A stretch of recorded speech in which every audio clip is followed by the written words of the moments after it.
March 17, 1943, Berlin. General Jodl laughed when he first heard the numbers coming from America. A B-24 Liberator bomber, reports said, was being assembled at Willow Run every 63 minutes, each unit consisting of more than 1.5 million pieces, integrating thousands of workers in an industrial choreography that defied any European logic. The laughter of the officers, charged with contempt and arrogance, echoed through the corridors of the Abwehr, as if the very idea was a childish deception. But Admiral Wilhelm Canaris held to that report firmly, aware that every figure, every field observation, every diplomatic intercept reflected a reality that the Nazi leadership simply refused to accept.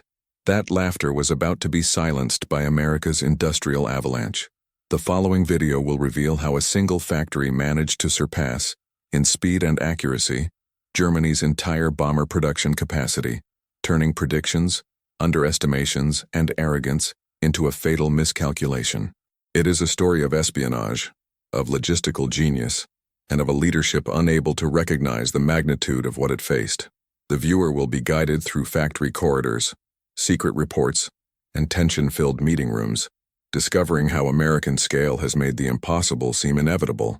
And in the end, it will be clear what the Germans called exaggeration or propaganda proved to be a silent instrument of victory. But before we dive into the details of espionage and logistics, there's one statistic that defines this story. The Ford Motor Company in Willow Run was churning out a B-24 Liberator bomber every 63 minutes, each plane made up of 1.5 million parts and assembled by 42,000 workers, including thousands of women and African Americans, all coordinated on an assembly line that stretched more than a mile. The German spies recorded every piece of data, every movement, every completed section, and took it to Berlin, where the Nazi leadership simply refused to believe it. This massive production, organized with almost surgical precision, seemed impossible in the eyes of the Wehrmacht and defies any conventional understanding of the war industry of the time. If you value history and detailed research, please leave the like and subscribe. Every gesture helps this channel to continue revealing the hidden truths that changed the course of World War II and allows us to understand how the impossible became reality in the face of the disbelief of an entire nation.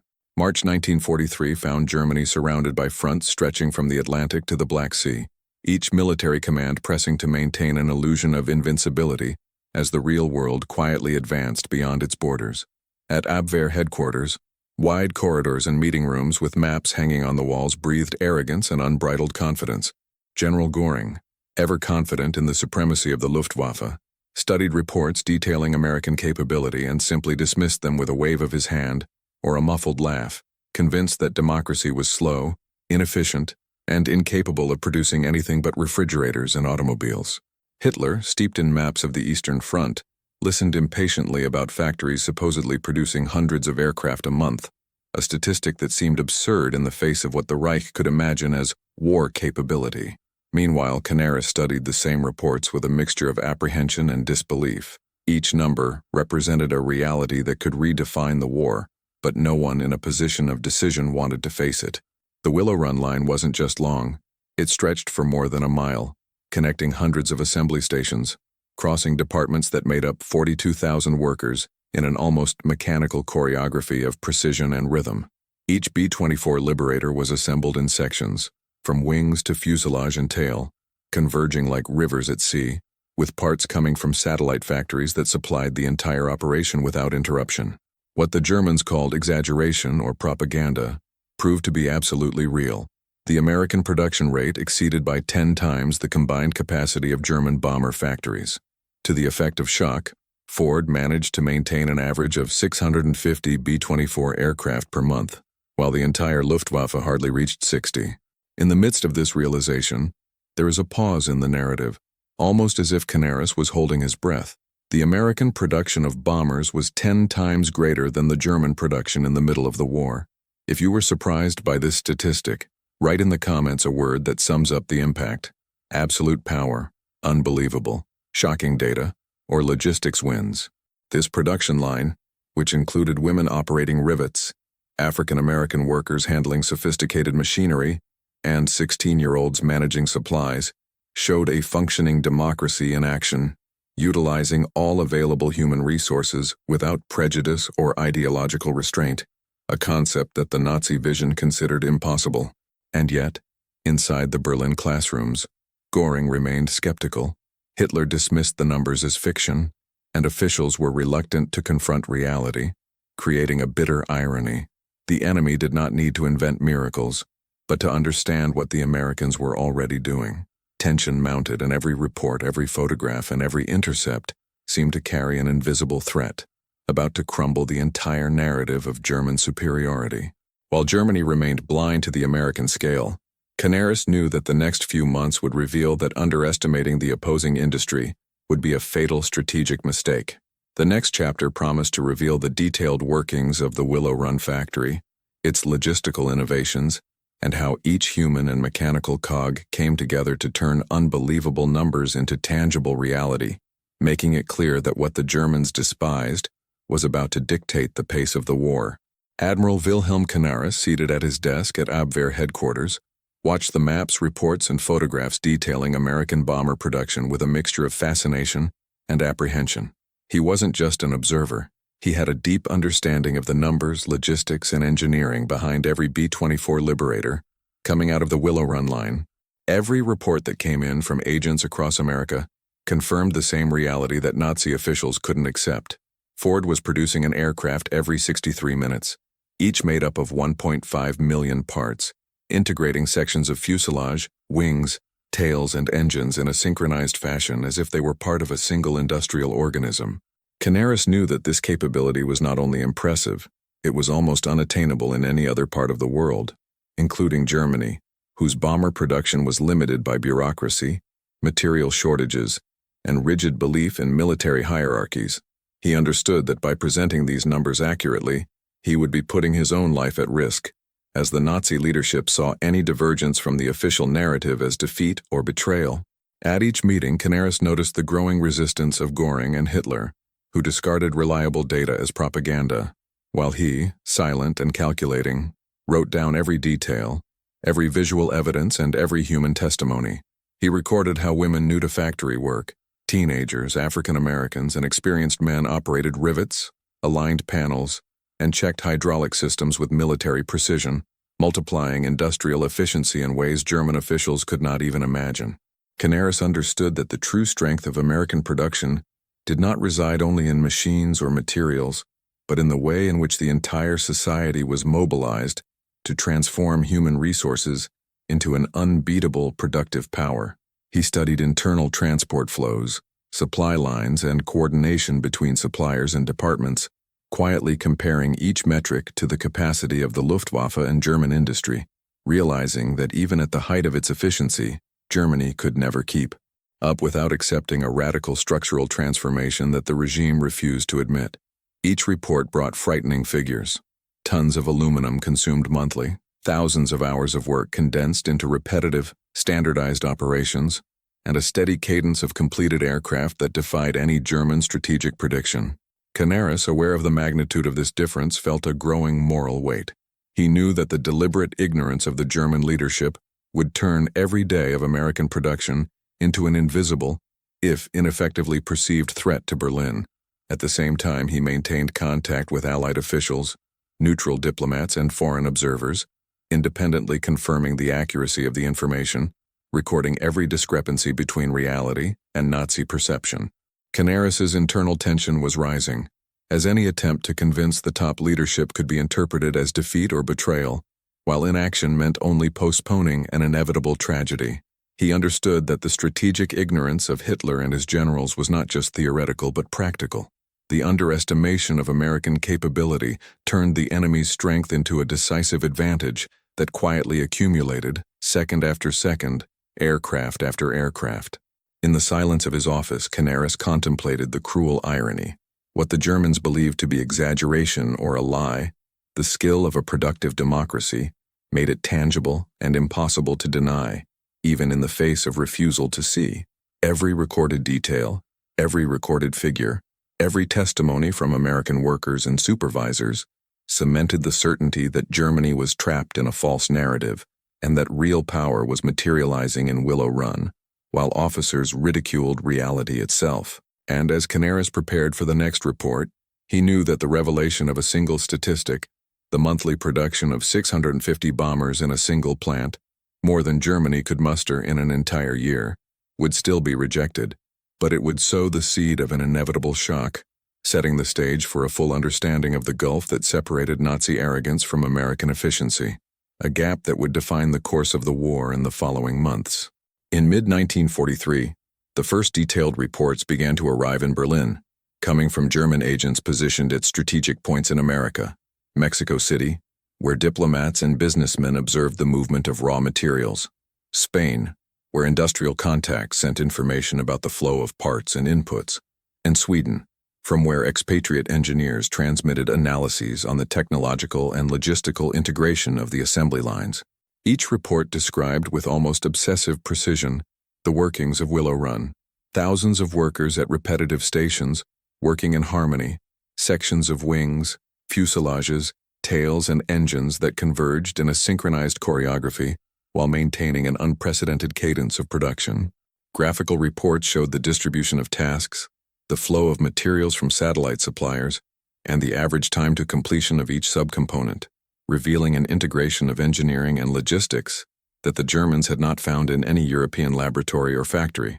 What added to the irony of the situation was that each figure was minutely confirmed by multiple independent sources, often from neutral countries or observers not directly involved in the war, making any objective contestation impossible.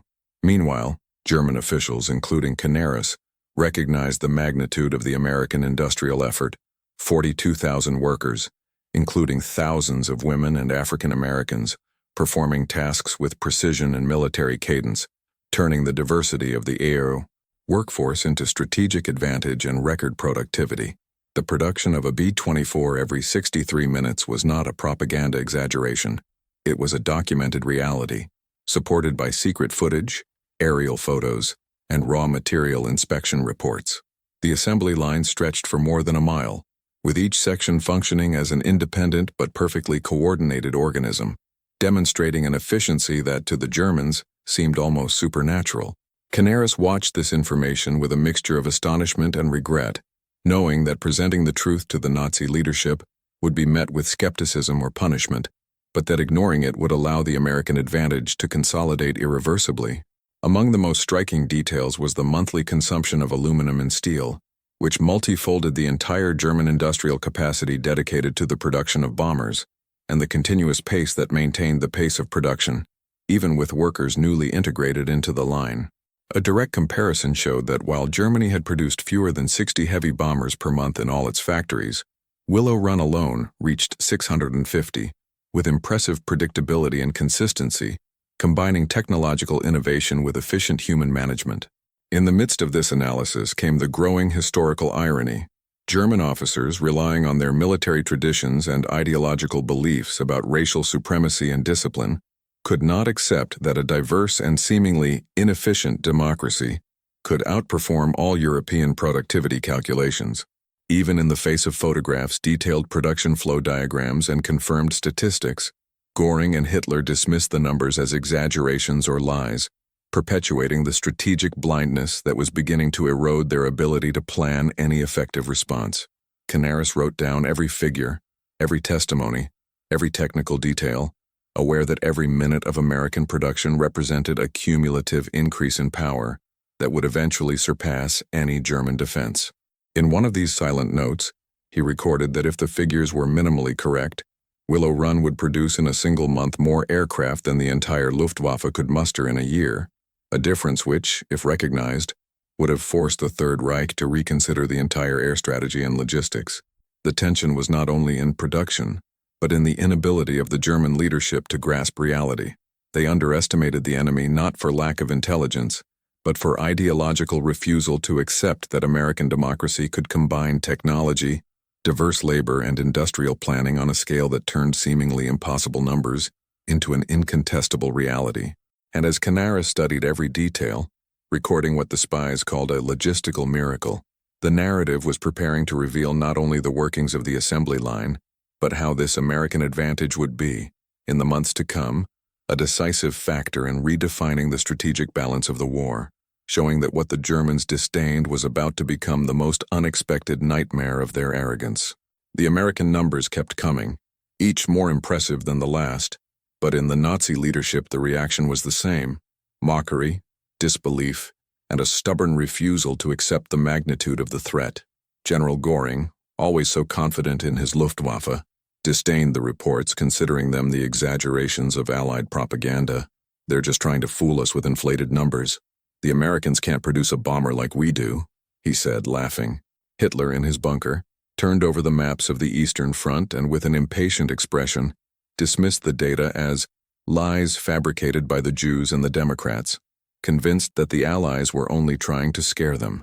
Even with the detailed reports, the footage that had been smuggled out of America, and the testimonies of neutral diplomats that confirmed the absurd pace of American production, the leadership of the Third Reich remained adamant, ignoring the reality before their eyes. The irony of this story is that the solution was in front of them. If you're enjoying unraveling these facts, show your support. Like and subscribe so we can bring you more in-depth content. Göring believed that German racial superiority, combined with military discipline, would render any American industrial effort useless. In his view, American democracy, with its diversity of ethnicities and domestic politics, could not be efficient enough to continuously produce war machines. Hitler, for his part, insisted that a true industrial power was built only on homogeneous and controlled soil, where Aryan ideals could unite to generate an unparalleled war effort. To them, American history was a farce, and mass production an impossible dream. When the report came in saying that Ford was producing a B-24 bomber every 63 minutes, the reaction was one of absolute disdain. This is impossible. They don't have the skill, they don't have the resources, and they would never be able to maintain a production line of this magnitude. It's just another propaganda attempt, Göring said, throwing the report on the table. The ideological blindness that marked the Nazi leadership was about to cost dearly. Meanwhile, time passed and the numbers did not lie. Each plane produced at Willow Run represented a leap in quality and quantity in American industrial capacity, as Germany continued to struggle with a shortage of raw materials, inefficient production, and the distorted idea that the war industry needed to be dominated solely by racial purity and military discipline. The picture was becoming increasingly clear to the Allies. As the Nazis wallowed in their own convictions, the Americans were not only producing more than any nation could have imagined, but also changing the course of the war, with each new bomber that rolled off the assembly line. And yet the German leadership continued to ignore the warnings, believing that they were in psychological warfare with an enemy who didn't really know what he was doing. The real irony is that while Göring and Hitler mocked each other's American effort, America's factories were quietly accumulating power. Soon, this historical arrogance would have unforeseen consequences, and the Nazi leadership would begin to understand, too late, that its failure to recognize the true scale of American production would be the deciding factor in the collapse of its military empire. The doubt and contempt regarding the capability of the United States was not only wrong, but fatally catastrophic for the Third Reich. The next revelation would be even more devastating. The numbers, which already seemed impossible, were about to be confirmed in ways that no one could ignore anymore. At the Willow Run plant, innovation was the beating heart of production. While German leaders still doubted the ability of the Americans, a quiet revolution was underway. Willie Ford and Charles Sorensen, Ford's chief engineer, had devised a production system that defied all known manufacturing parameters. Ford, a man with a singular vision of efficiency, was not limited to just assembling cars. He aimed to turn mass production into an industrial art of war. The B-24 Liberator, one of the most iconic bombers of World War II, was made up of more than 1.5 million pieces. Sections of the plane were pre-assembled in various parts of the factory, where production never stopped. On one side, fuselage parts were assembled and shipped by automatic rails. On the other, the wings were formed from interconnected structures that converged with millimeter precision. Willow Run's ability wasn't just great, it was a production machine that seemed to defy the laws of physics. Each B-24, which was an immensely complex piece, came together like a puzzle, with workers performing specific, repetitive tasks, but with impeccable precision. The assembly line was organized in such a way that each worker specialized in a single task, repeating it countless times but always within a larger system of continuous flow. Instead of a single worker assembling the entire plane, hundreds of workers focused on small but essential parts of the process. Training for each role was fast-tracked, with new recruits being placed in service after only a few days of instruction.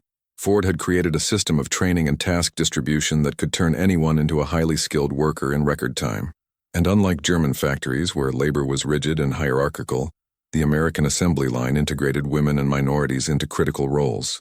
Women operated rivet guns, young men and African Americans performed assembly and welding duties, completely challenging the concepts of racial and gender hierarchy that dominated the Reich. For German officers, this was unthinkable. The idea that such a disorganized and racially impure nation could muster such efficiency seemed absurd. They underestimated not only the technical capacity of the Americans, but also the power of their industrial organization. The work was carried out in 9-hour shifts for 6 days a week, and with each passing minute a new aircraft took shape. The speed of American production, the combination of state-of-the-art technology with a never-before-seen work system, forged an unbeatable war machine. For the Germans, the idea that Americans could achieve such a rate of production without a rigid military structure or racial supremacy was inconceivable. They could not understand that unlike Germany, where production was driven by a heavy and unchanging ideology, America was becoming a beacon of innovation, harnessing all the resources of its society. Meanwhile, Göring and Hitler, still suspicious and scoffing, continued to believe that the numbers were merely a figment of American propaganda, unable to accept that the enemy's true strength lay not just in the weapons they produced, but in the efficiency with which they produced them. Each B-24 produced every 63 minutes represented more than just the technical superiority of the United States. It was a reflection of the American spirit itself, where innovation, diversity, and the workforce were coordinated to create an industrial power that was almost impossible to defeat. The truth was before the eyes of German officials, but ideological blindness prevented them from realizing that what the Americans were doing on the Willow Run production line was, in fact, a technological work of art. As American production began to gather pace, the difference between what Germany could do and what the United States was achieving became not only visible but painfully obvious. With each plane, with each piece that joined the next, German defeat became more inevitable. The question that hung in the air, but which the Berlin officials refused to ask, was simple. What happens when enemy production begins to outpace its own defense capacity? The next chapter would bring this answer, with a statistic that, until that moment, seemed impossible to be true. The Willow Run assembly line was not only an engineering and logistical prodigy, it was a microcosm of American society itself, a reflection of its ability to integrate all of its human resources, regardless of race, gender, or class. Women, African Americans, young people and workers with little experience were transformed in a matter of days into highly skilled workers. For many, factory work was their first job outside the home or farming, but they soon became indispensable parts of the machinery of war. Most of these workers had never even considered the possibility of operating heavy machinery, tightening screws with precision, or handling complex aircraft sections. However, as the pace of the assembly line increased, these people became the pillar upon which American industrial superiority would be built. Women who, before the war, were essentially confined to domestic work or administrative tasks, were now installing hydraulic systems, rivets, and complex aircraft engines. Some were mothers, others young women seeking new opportunities, but all shared a quiet dedication and an unwavering will to contribute to the war effort. Young African Americans who faced discrimination in other industries were equally engaged in assembly work with a precision that defied racial stereotypes, forming part of the army of workers that was dismantling the notion that industrial capacity was limited by skin color or gender. They, more than anything, symbolized the essence of the American war effort, the coming together of different elements, often ignored or underestimated, to create a single, unbeatable force. The fast-paced, though strenuous training proved to be a secret weapon. In just a few weeks, these workers were operating with the same precision and pace as veterans of years, cutting the time needed to complete tasks that would otherwise have taken months to master. What the German officers ignored and what their own workers could not see was that the real strength of the Willow Run assembly line lay not in the machines or the precision parts, but in the extraordinarily diverse and motivated human workforce that combined its skills to turn something seemingly impossible into reality. This was a pure expression of American democracy, a system in which all segments of society could actively participate and even excel in a collective effort. But the irony did not stop there. While the workers at Willow Run did their best, producing more bombers than any other nation could have imagined, in Germany, racial and social divisions continued to restrict the ability to make the most of the talents of its own population. The Nazi leadership, obsessed with the idea of a homogeneous workforce, ignored the potential that could be extracted from each individual, regardless of their background or identity. By contrast, American society seemed, contradictory as it was, to flourish with the integration and utilization of its most diverse human resources, creating a force of production that the Germans simply could not match. Each worker, in his quiet dedication, not only produced parts for an airplane but contributed directly to the redefinition of the rules of war. The gesture of squeezing a rivet into a fuselage was not just a mechanical movement. It was a testimony to how diversity could be converted into strength and how the union of the most distinct could create immeasurable power. The sound of rivet guns echoed through the factory, an uninterrupted rhythm that kept the flow of production flawless. And with every squeeze, every piece assembled, the B-24 took shape, another step toward Allied air dominance. Meanwhile, in Berlin, the Nazi leadership was slowly beginning to realize that the enemy was preparing for an industrial revolution that would not only surpass Germany, but put it in an unbeatable strategic position. American production was not only faster, more efficient, or more diverse. It represented something deeper, the ability to transform human strength into something that transcended the physical and social limitations that the Nazis themselves believed were insurmountable. Bomber production was about to reach numbers that would make any German strategic calculus fall apart. But for Göring, Hitler, and his generals, the evidence was getting harder to ignore, even though they were still stuck with an ideology that prevented them from accepting what was in front of them. And as the Americans advanced, another statistic began to draw the trajectory that would definitively separate the destinies of the two powers. The next revelation would be even more impactful, as it would show the gulf between the production and strategic power of a nation at war. Canaris and Oster were exhausted. Every document they collected, every clandestine film that arrived from the Americas, every intercepted report from European diplomats and industrialists confirmed the same truth. American production was at a level that Germany could not even begin to match. The evidence was there before them, but the Nazi leadership remained relentlessly blind to reality. The numbers spoke for themselves, but for Göring, Hitler, and the other leaders, these numbers represented just another propaganda exaggeration.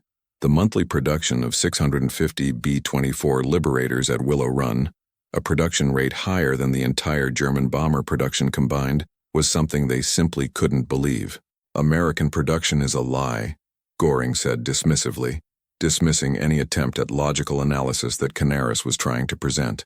They don't have the resources, nor the organizational capacity to keep up with this kind of pace.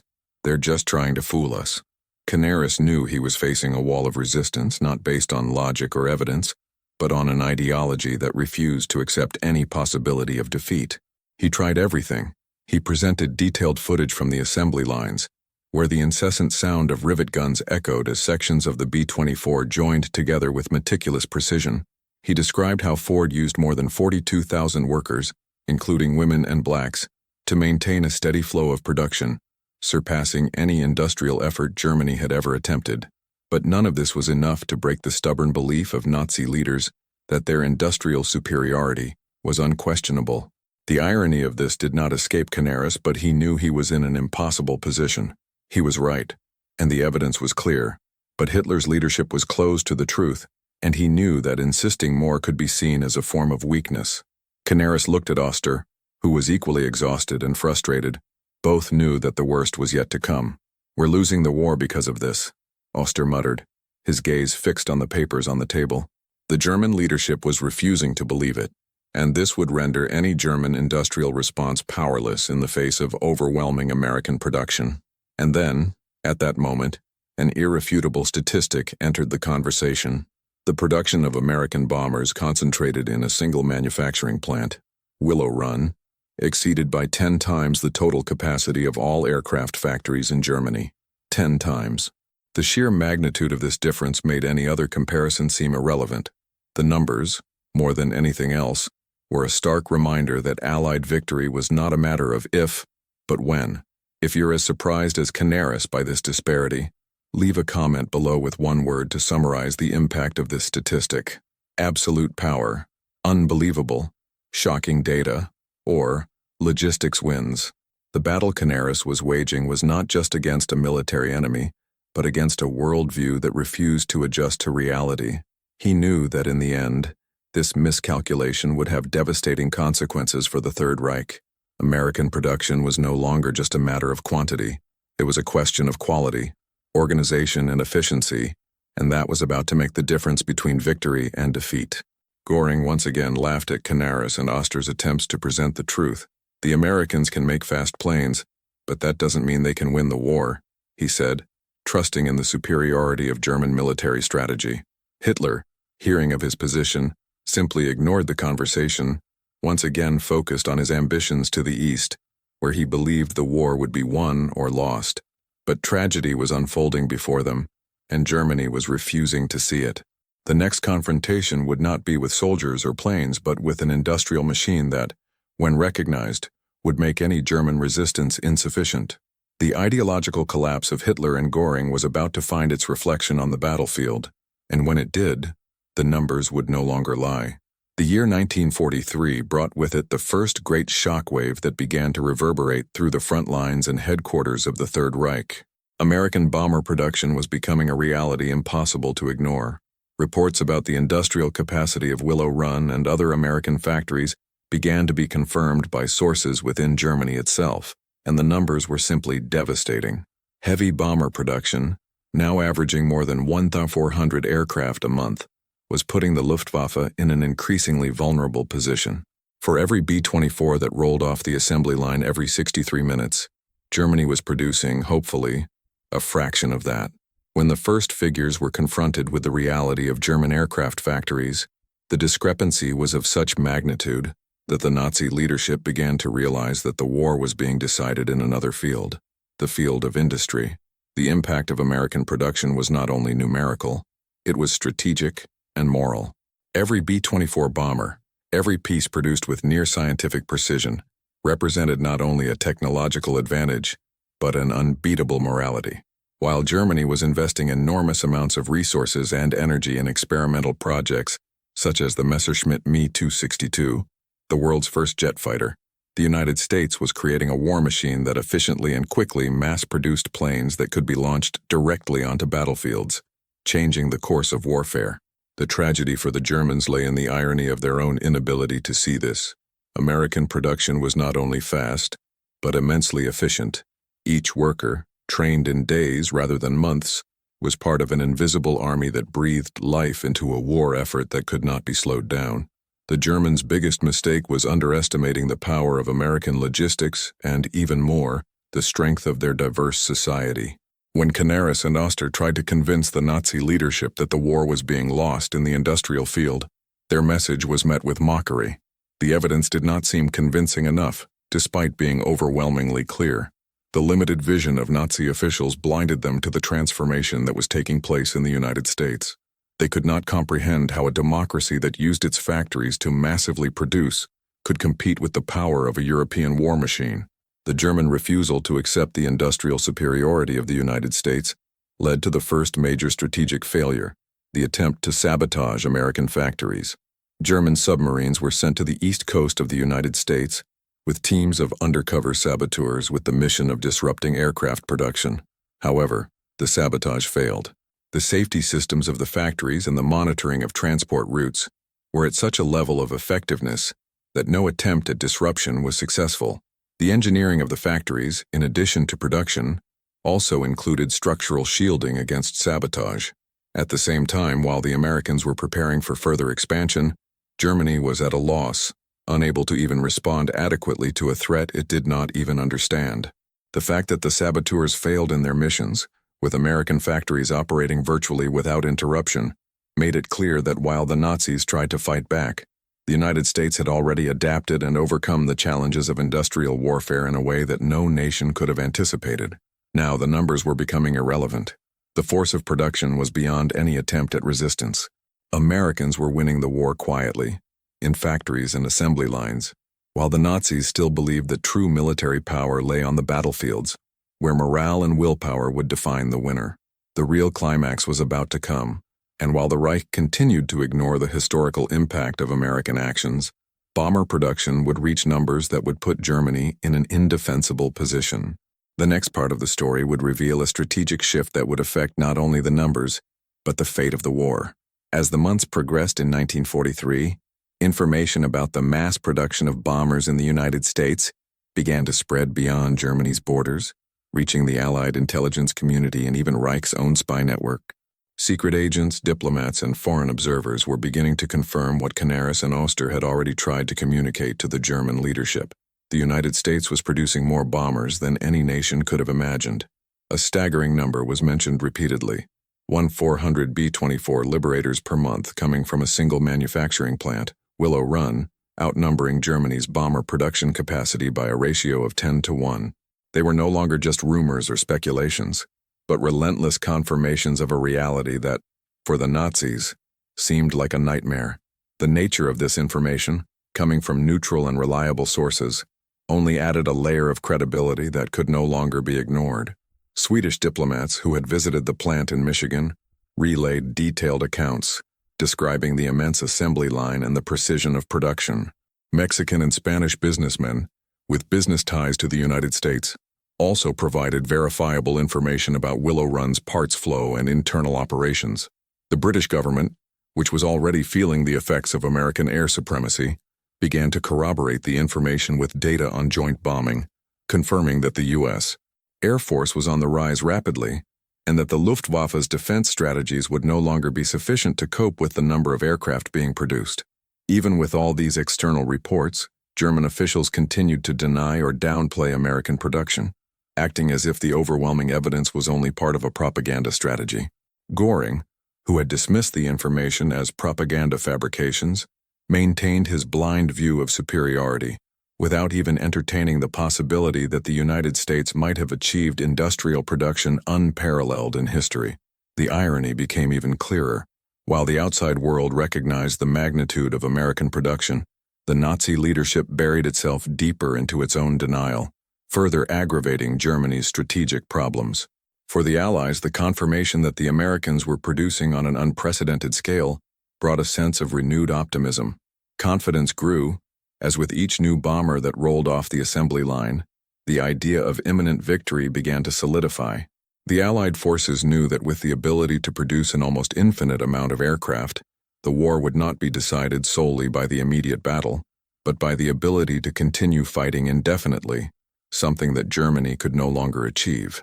Even with the dogged resistance of Hitler and his generals, the outside world was beginning to realize that the United States was about to turn the tide of war, not only with the quality of its weapons, but with the quantity and speed with which they were produced. However, in Berlin, resistance to the truth continued to be a powerful force. The Nazi leadership could not or would not accept that American technological and industrial superiority was not a fallacy, but an undeniable reality. This created growing tension within the German high command itself, as the disconnect between external reality and the internal vision of the Reich became untenable.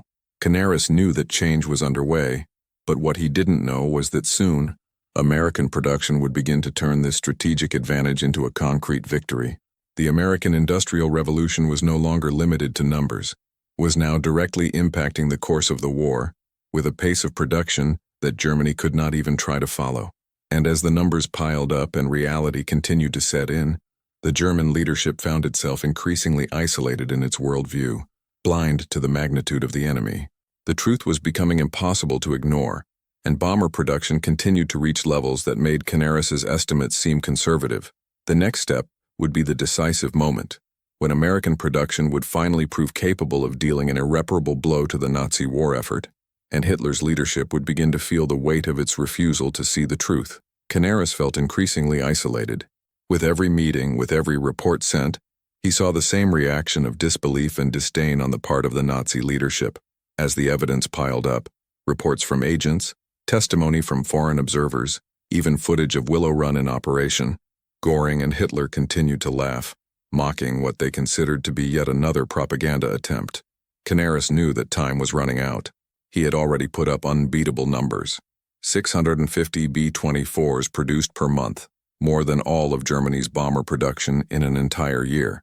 But every attempt to get the German leadership to recognize the reality of American production seemed to be a futile effort. He saw his reports being dismissed as mere speculation, and his words were lost in a sea of arrogance and nationalistic pride. The weight of the ignored truth was immense, and Canaris felt his morality being tested at every turn. He knew that by challenging the worldview imposed by the regime, he was putting his own life at risk. The story of his quiet courage, however, would not be one he would seek to tell. He was caught in a moral dilemma with no way out. Should he continue to try to convince a leadership blind to reality, knowing that this could be interpreted as an act of disloyalty, or should he conform, accept collective ignorance and protect himself, even though he knew that this meant the continuation of a mistake that would lead Germany to defeat? Canaris knew the answer was clear, but the weight of the consequences could not be ignored.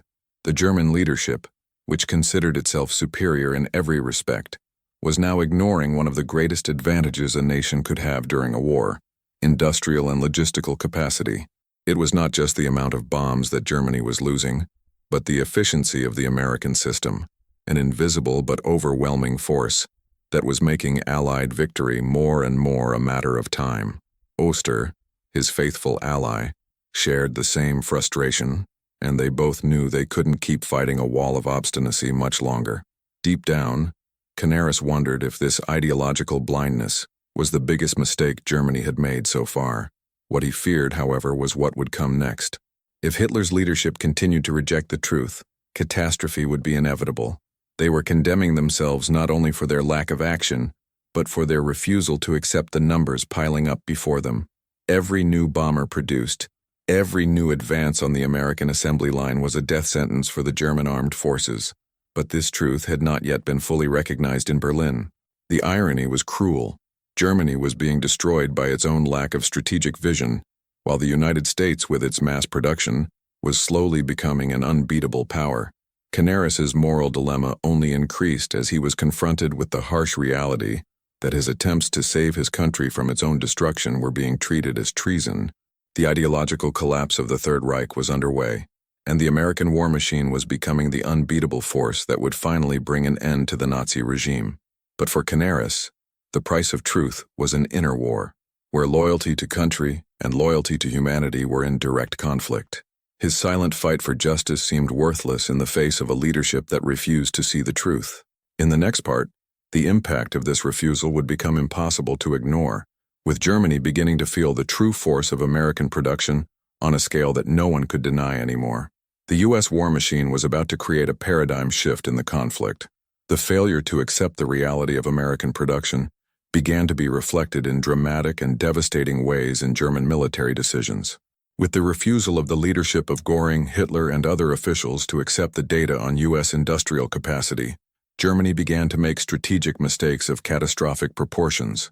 Instead of adapting their strategy to the enemy's new capabilities, Nazi leaders insisted on fighting the Americans with the same limited vision they had applied since the beginning of the war. Resource allocations became even more disproportionate, with the production of new types of weapons and advanced aircraft, such as the Messerschmitt Me-262, being prioritized, while the urgent need to bolster defenses against Allied bombing was neglected. The miscalculation became clearer as German factories continued to be destroyed by the massive air raids launched by the Allies. With each new month, bomber production increased, while Germany could not even adequately repair its factories and industrial infrastructure, a direct reflection of the refusal to recognize the true scale of the American war machine. The irony was evident. The Germans were literally producing weapons that would be more easily destroyed by the Americans' superior pace of production. The simple fact that the production of B-24 bombers at Willow Run was 10 times greater than Germany's total bomber production made the situation all the more disconcerting. Instead of bolstering their industrial defenses and altering their priorities, the Nazis were focusing on new and experimental technologies such as jet fighters that could not be produced in sufficient quantity to stand up to the numerical superiority of American planes. This erroneous focus led to a shortage of combat aircraft, and a lack of effective response to the large-scale attacks that began to be launched against German cities and factories. At a dramatic turning point, the number of Allied bombing raids on German territory not only exceeded German expectations, but also demonstrated the immense vulnerability of Nazi war strategy. It was no longer a matter of launching an attack with a limited number of elite aircraft, but rather of facing a constant rain of bombs that destroyed what was left of the factories and defense lines. Germany's air defense was overwhelmed, not by lack of capability, but by simple lack of numbers. The evidence was clear, but it was ignored. The greatest strategic mistake was the refusal to admit that American industrial capacity could not only challenge German military production, but also surpass it in numbers and efficiency. One statistic that the Germans ignored was bomber production. American production of B-24s was 10 times greater than that of Germany. This was ignored, while resources were allocated inefficiently, particularly for projects that could not be executed on a large scale. If you were surprised by this data, comment below using the phrase absolute power, unbelievable, shocking data, or logistics wins. Failure to recognize the impact of this disparity on production was a strategic mistake that would directly affect German soldiers and civilians. The massive air raids were not only an attempt to destroy the German armed forces, but a way to force Germany to fight in a field in which it simply no longer had enough resources to compete in. This failure of perception was about to be amplified even further.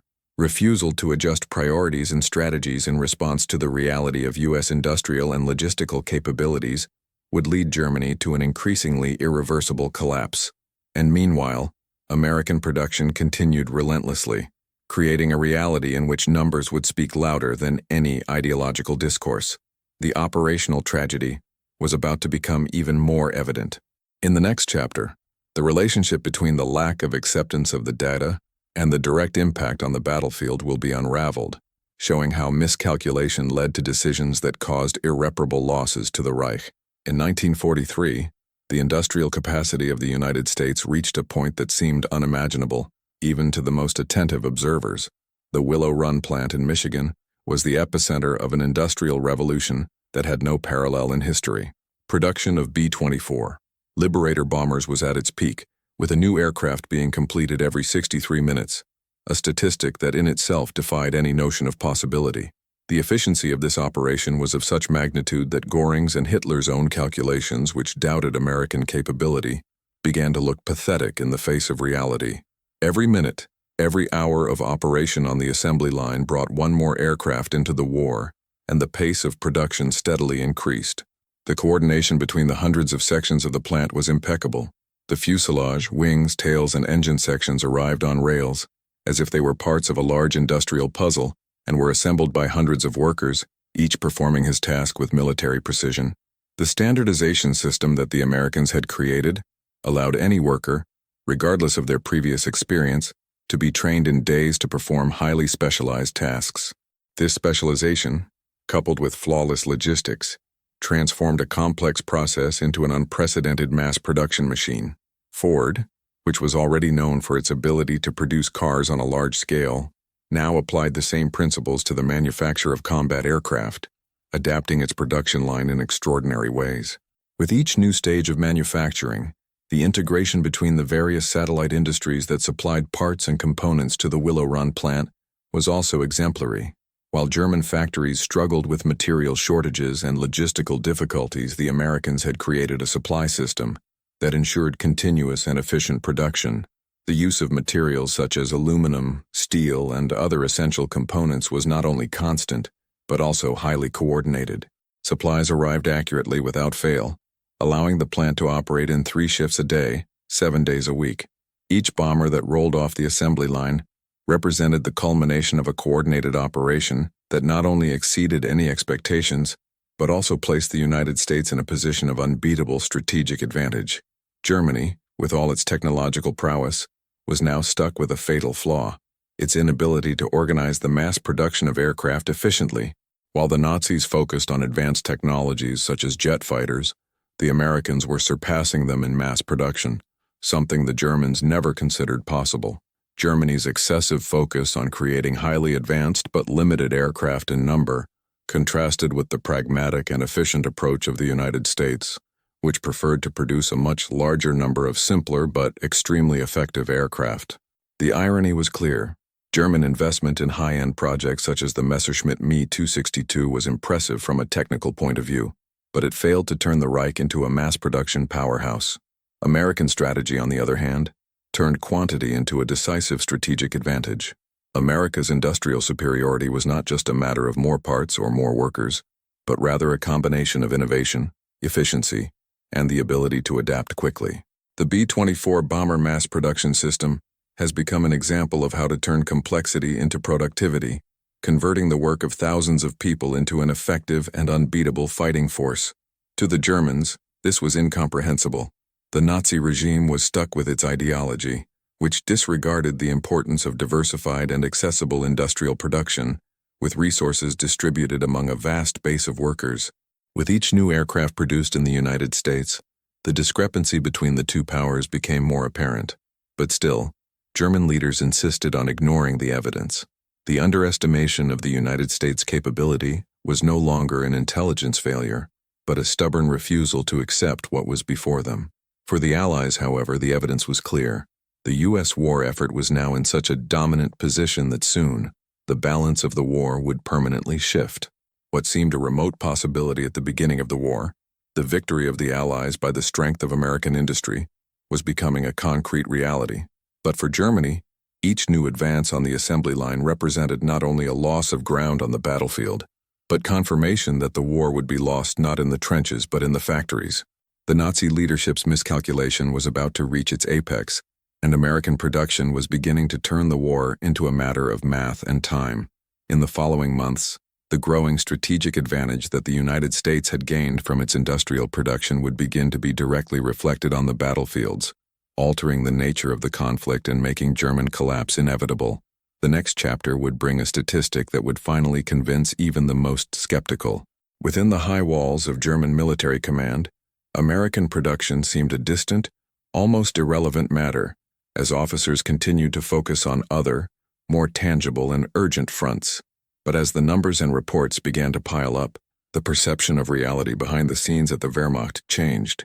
Some of the more experienced officers, such as Colonel Nicholas Ritter of the Luftwaffe, had begun to understand what American production meant, but their voices were drowned out by the triumphalist shout of Göring and Hitler's leadership. Ritter, who had lived in the United States before the war and had direct experience with American industry, was one of the few to realize the magnitude of what was happening. He knew with the precision of anyone who has ever seen a system work that the number of B-24s being produced at Willow Run was not a hoax. It was the real industrial revolution. If these numbers are right, he reflected quietly, Germany has already lost the war. But Ritter knew his words were not welcome. The arrogance of the Nazi leadership, especially that of Göring, closed any deeper debate on the subject. Göring, whose pride and confidence in the Luftwaffe's capabilities were unwavering, simply ignored the information that came in. They can produce a bomber every 63 minutes, but what matters is our quality, our combat ability. We cannot be outdone by numbers, he said with a smile of superiority. General Wilhelm Keitel, another prominent officer, also shared the view that while the Americans could mass produce, their actual combat capability was questionable. The American bomber may be fast and efficient in production, but it will be no more effective than our planes when they are on the battlefield, he insisted. The ideological blindness that dominated the Nazi top leadership was almost incomprehensible. Even with irrefutable data coming in from a variety of independent sources, diplomats, spies, and even foreign observers, the truth about American industrial capacity was not only ignored, but also ridiculed. Hitler's vision of a war based on superior technical skill and military mastery was still stuck with the idea that Germany, with its homogeneous character and its racial purity, was stronger and better able to produce advanced weapons of war. But in reality, Germany was failing to meet the need for mass production, which the Americans had already mastered with unstoppable efficiency. In the dark corridors of the Abwehr and in secret meetings, officers like Canaris and Oster saw the accumulated data and testimonies and despaired. The refusal to believe the numbers and the evidence brought a feeling of growing powerlessness. In private, Canaris could not help but reflect. We have our heads in the sand. The enemy is already outsmarting us in a field we never imagined. American production was pushing the boundaries of what seemed possible, but the Nazi leadership was not only ignoring it, it refused to understand the magnitude of the problem. The historical irony was palpable. What seemed like a simple threat, production figures, was about to crumble the entire Reich power structure, and the officers were blind to it. They were living in a bubble, where the ideology of racial and technological superiority prevented them from accepting reality. Even when they were faced with the truth, arrogance and prejudice blinded them.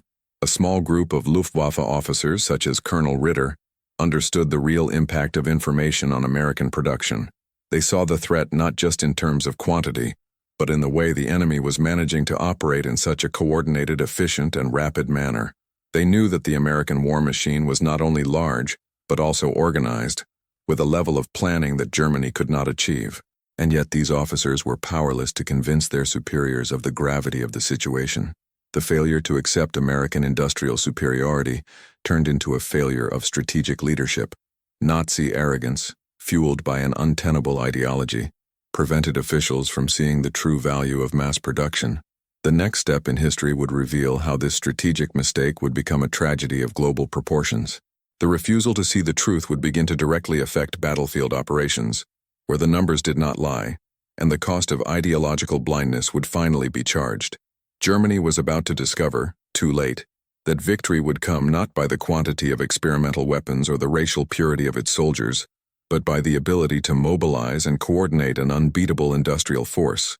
In the halls of the Willow Run factory, away from the spotlight of war and major political decisions, there was another battle being fought.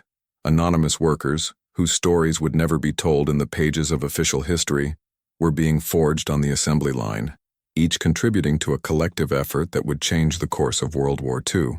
Women, African Americans, youth, and immigrants were all united in a task that seemed impossible: to produce with unbeatable precision the largest number of bombers ever made on an assembly line, more than 650 a month, every 63 minutes. For many of these workers, like Rose Monroe, one of the Rosies who operated the rivet guns, this was their first job outside the home, their first job with their hands, their first contact with the war industry. They had no experience, but necessity drove them, and at a pace that exceeded the most optimistic expectations, they quickly learned to operate with a precision that the Germans could never have imagined. The assembly line was not just a place to work. It was a school where thousands of people in a short period of time were transformed into specialists. Women who until then had been mostly housewives or maids began installing hydraulic systems, assembling essential engine parts, and riveting fuselages with the same hands that had once prepared dinner for the family. Young people, often with little experience outside of school, were quickly trained for specialized tasks, an accelerated training that allowed production to continue uninterrupted. African Americans, who faced deep social barriers at the time, now occupied positions that had previously been closed to them.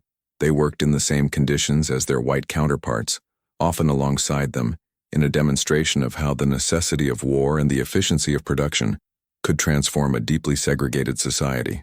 This new army of workers had nothing exceptional in its origins, but by uniting for a common purpose, they became an unbeatable force of production. Each of these people contributed something unique, but none of it would have been possible without the framework that American democracy provided, a system that, while imperfect, offered the opportunity for everyone to contribute equally to the war effort. The irony was evident. While Germany, with its ideology of racial purity, denied the talents of a significant part of its population, the United States was using its greatest resource, diversity, to turn the complexity of production into an efficiency machine. And while the Nazis were committed to a vision of war that relied on sophisticated weapons and autocratic military leaders, the Americans were winning the war with a much simpler formula: coordinating people from different backgrounds to produce on a scale that no other country could achieve. The work on Willow Run wasn't just about making bombs and planes. It was about ordinary people, of all races and genders, coming together to build something bigger than themselves. It was a demonstration of how democracy, when applied effectively, can unleash the potential of an entire society. The production was almost a metaphor for the United States itself, a nation made up of many, but with a unified force that was now proving invincible. For the workers, there was no glamour, there was no public recognition. They spent their days at the factory, producing aircraft that were sent to the battlefield, often unaware of the real impact of their work. But what they were doing, contrary to any expectations, was securing victory in a war that seemed to be being decided not at the front, but in the factories. If you are impressed by these stories of overcoming, comment below and share your impressions. Like and subscribe so we can bring you more about the unsung heroes who helped change history. The next part will bring a new revelation about the impact of this unbeatable production and how the working capacity of ordinary people would finally lead to the defeat of the Axis forces. The year 1944 represented the definitive turning point in World War II, a turning point that Nazi officials could no longer ignore.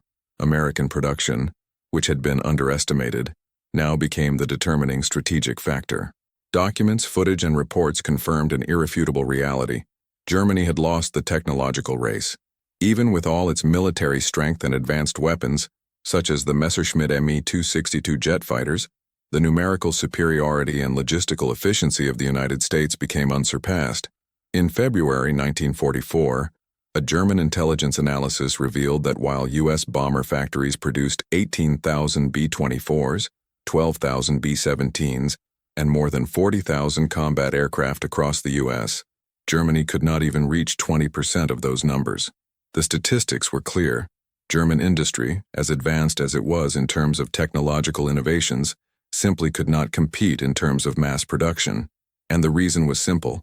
While the United States was taking advantage of its diverse workforce and its ability to mobilize resources on an unprecedented scale, Germany was burdened by a centralized, ideologically closed system that ignored the full utilization of its human and material resources. The data became undeniable and could no longer be hidden. American airplane production was outpacing any German predictions, and reality began to weigh on the generals and strategists of the Reich, who finally understood that they were facing an enemy that not only possessed the technology necessary to win the war, but also the ability to produce weapons and airplanes in a quantity that the Nazis could never match. The irony was increasingly bitter. Germany, with all its military experience and tradition, was being defeated by the industrial capacity of the United States, a power that had hitherto been underestimated.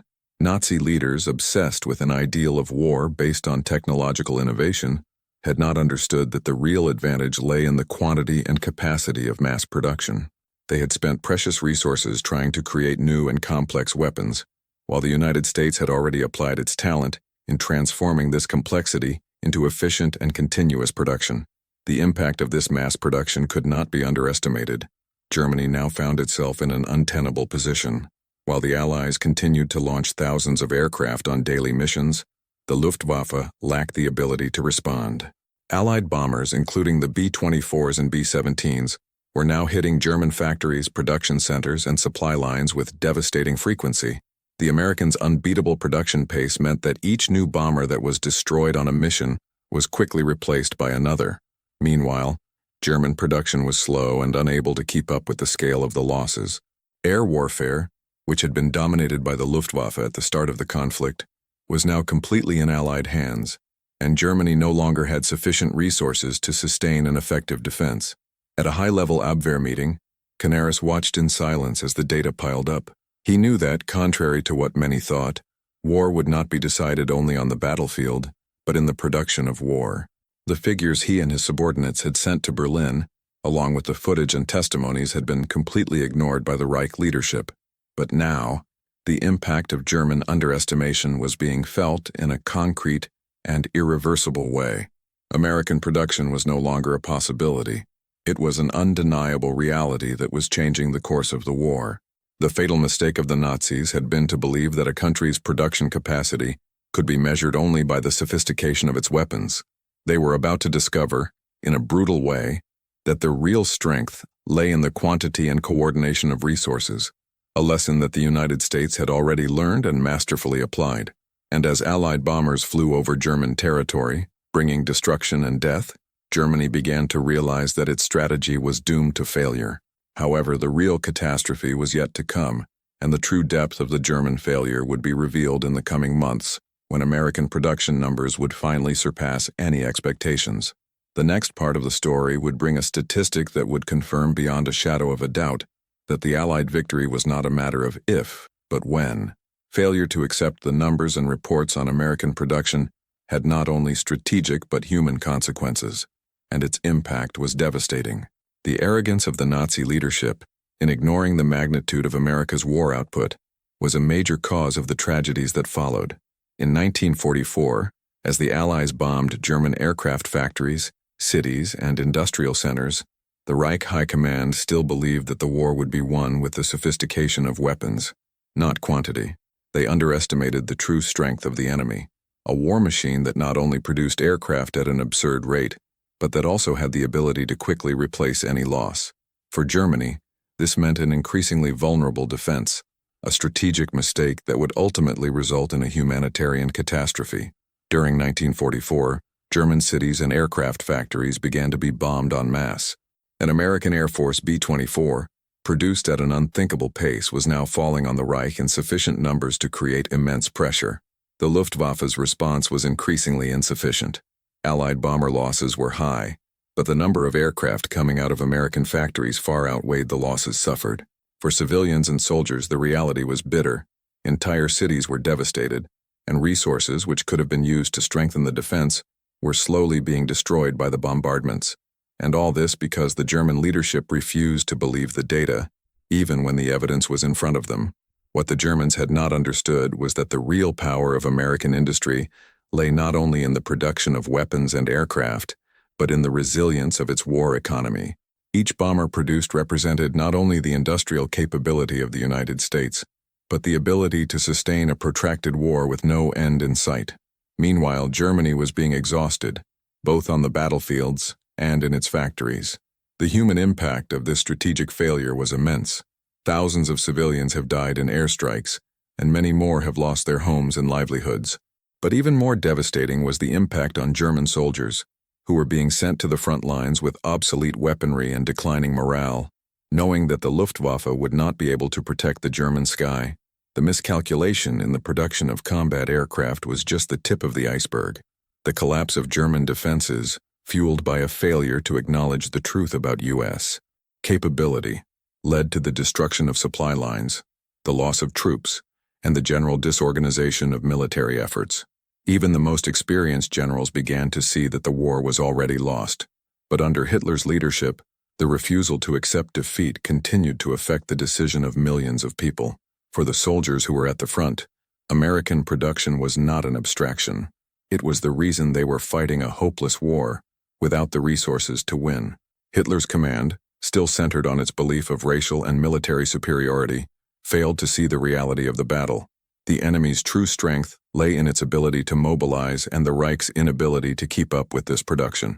Every poorly planned operation, every failed air attack, every loss of ground on the Western fronts were direct reflections of the failure to recognize the threat of American mass production. And the lives that were lost, civilian and military, could not be recovered. However, despite the mass destruction and the growing awareness that the war was becoming unsustainable, there were still leaders in the German command who insisted on a vision of victory that was no longer possible. This led to more sacrifices, more poorly planned offensives, and more soldiers thrown to the front lines without the necessary help. The real tragedy of this failure to recognize the numbers and evidence was not just physical destruction, but the loss of life for one simple reason: an ideological error. The historical irony could not be stronger. Germany had lost the war not on the battlefield but in the factories, and not through a lack of bravery or military skill, but through the blindness of its own leaders. They did not accept that the future of war would not be decided only by battles, but by the ability to mass produce, to maintain the pace of production of weapons and aircraft steadily and uninterruptedly. Meanwhile, the United States, with its pragmatic and democratic approach, was creating an unbeatable force. The next chapter will reveal how this fatal mistake would continue to be reflected in crucial decisions, showing the historical impact of a refusal to see reality and the inevitability of the ensuing defeat. The history of World War II, especially the confrontation between America's war production and Germany's strategic failures, offers lessons that resonate to this day. The most obvious is the danger of letting ideology obscure the perception of reality. The Nazi leadership was so immersed in its vision of racial and military superiority that it failed to realize the true power of the enemy. American production, which was changing the course of the war, was not just a matter of technology and logistics. It was ultimately a matter of humanity. The ability of the United States to mobilize a diverse workforce and to integrate all segments of society, men, women, African Americans, immigrants, was key to its victory. Every worker on the Willow Run assembly line, from the most experienced factory worker to the young mother who had never touched a machine, was contributing to a collective effort that no authoritarian regime could replicate. The contrast couldn't be clearer. While Germany was trapped in a rigid and centralized system, where only a portion of the population had access to resources and opportunities, the United States was harnessing the strength of its diversity to create an unbeatable industrial capacity. Every worker, regardless of their background, had the chance to contribute their talent, and this ultimately proved to be the greatest asset of all. American democracy, with all its flaws, offered a flexibility and a sense of collective purpose that allowed for rapid adaptation and the creation of innovative solutions. This was critical for the United States to be able to transform the complexity of war production into an efficient system capable of quickly replacing battlefield losses. What Germany did not understand was that the true strength of a nation lies not only in the sophistication of the weapons it manufactures, but in the ability of its people to work together, overcoming differences and difficulties. The strategic mistake that the German leadership made was not just a military mistake, but a failure of moral and social perception. They did not believe that such a diverse and disorganized country could be able to produce such a powerful war machine. And this underestimation had devastating consequences, both on the battlefield and in the factories. But the lessons go beyond industrial production. The story of Willow Run also teaches us about the quiet courage of millions of ordinary people who contributed to their work without expecting recognition. The American war effort was not only a technical triumph, but also a human triumph. These anonymous workers, often forgotten by history books, were the real heroes. They were on the front lines, not with weapons, but with their hands, their dedication, and their ability to learn and adapt quickly. They showed that a country's true strength lies in its ability to mobilize all its citizens for a common purpose, regardless of their origin, race, or gender. What Germany failed to understand, what many authoritarian regimes still fail to see, is that the true strength of a nation lies not in a rigid ideology, but in its flexibility, adaptability, and above all, in the appreciation of the human being. Every advance in American production, every new bomber rolling out of the factories, was more than a technological or strategic victory. It was a moral victory. It was the demonstration that a system based on diversity, democracy, and freedom can indeed produce unbeatable industrial power, something that Germany could no longer dispute. What history teaches us is clear. The truth, as uncomfortable as it may be, cannot be ignored forever. American victory, which seemed distant at the start of the war, was ultimately a victory of insight and courage. And what remained now for Germany was to confront the harsh reality that its strategic failure, based on a blind ideological vision, was the cause of its imminent defeat. In the next chapter, we will see how the last German resistance began to disintegrate as American production proved not only unbeatable, but irreversible. The collapse of the Third Reich was inevitable. The ideological blindness that dominated the German leadership, the refusal to believe the data that proved the industrial production capacity of the United States, culminated in a military and moral defeat. As the B-24 bombers rolled off the production lines every 63 minutes, the Nazis found themselves powerless, unable to react to the overwhelming force of American logistics. Every new air attack on Germany, every factory destroyed, every city razed, was a direct reflection of this fatal failure of perception. By the time the numbers began to pile up, and the evidence became undeniable, Germany was already being defeated, not by the number of its weapons, but by the lack of an efficient production system, and the refusal to recognize the true strength of the enemy.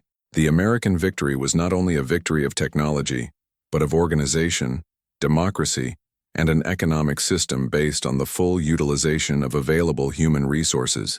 The United States, with its plural and flexible society, knew how to integrate its workers and mobilize its industry at a pace that Germany, with its rigid and centralized ideology, could never achieve. The universal lesson that emerges from this story is clear. Logistics determines strategy. It doesn't matter how advanced your technology or your combat tactics. Without the capacity to mass produce, without a solid and efficient industrial base, any war effort is doomed to failure. That is what happened to Germany. They were defeated by something simple and mundane, the ability to mobilize an entire nation for a common effort. As the German officer himself, Albert Speer, said after the war, "We were defeated by trucks, by factories, and by American mobilization." The irony of this confession cannot be ignored. Germany, with all its skill in creating advanced weapons of war, was defeated by an enemy who was able to produce, quickly and on a large scale, what was necessary to win the war. If you were impressed by this revelation and want to see more about the true story behind the victories and defeats of World War II, like and subscribe to the channel. Comment below what was the most shocking data you discovered and share your opinion on how mass production became the real differential in war. Don't go away yet. Listen to the next true story that will appear on the screen. Always remember, logistics determines strategy. Watch the next video here on the channel with another incredible story.